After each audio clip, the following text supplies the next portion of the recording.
Another day, another basketball stories na naman ang pagkikwentuhan natin. At ngayon nga ay balitang trade sa pagitan ng Utah Jazz at Los Angeles Lakers. At ang balitang willing na nga daw na magbigay ang Golden State Warriors ng 4 na players sa Brooklyn Nets.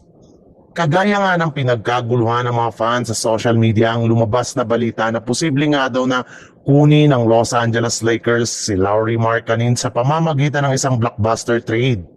Hindi rin naman nga daw magiging mahirap para sa Lakers na gawin ang ganitong klaseng trade since meron rin naman nga silang sapat na asset para makipagnegosasyon sa kupunan ng Jazz. Maaari nga daw nila ditong gamitin either sina Austin Reeves, Rui Hachimura, Dalton Kenick at maging ang ilan sa kanilang mga future draft pick. Napakalaki rin naman nga daw ng potensyal ni Lauri Markkanen bilang isang big man na maaari nilang ipalit sa pwesto ni LeBron James kapag tuluyan na itong nagretiro sa NBA sa mga susunod na taon. May lumabas rin naman ng balita ngayong araw na mismo ang Jazz na nga ang nagsabi na open na nga daw ang kanilang front office na i-trade ngayong season si Lauri Markkanen. Kaya pagkakataon na nga ito ng Lakers para makuha siya sa darating na trade deadline. Bukod rin dyan ay inamin na rin naman nga ng Jazz na target nila na kunin si Austin Reeves sa darating na off-season. Sa ibang balita naman, medyo masusubukan nga po ngayon ang tatag at lakas ng lineup ng Golden State Warriors sa mga susunod na araw. Dahil magkakaroon nga sila dito ng back-to-back games sa loob ng Chase Center laban sa mga kupunan ng Miami Heat at Toronto Raptors.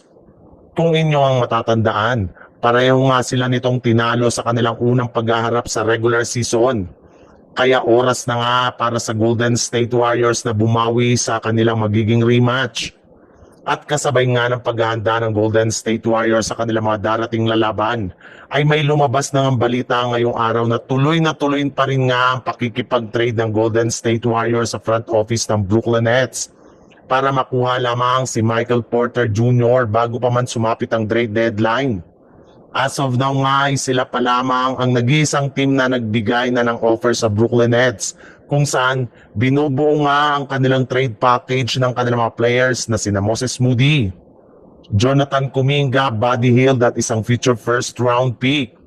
Yes, dinadagdagan nga ito ng Golden State Warriors ng isang draft pick since bilang isang rebuilding ng Nets ay kailangan nga nila ito para makakuha ng batang player sa mga susunod na taon.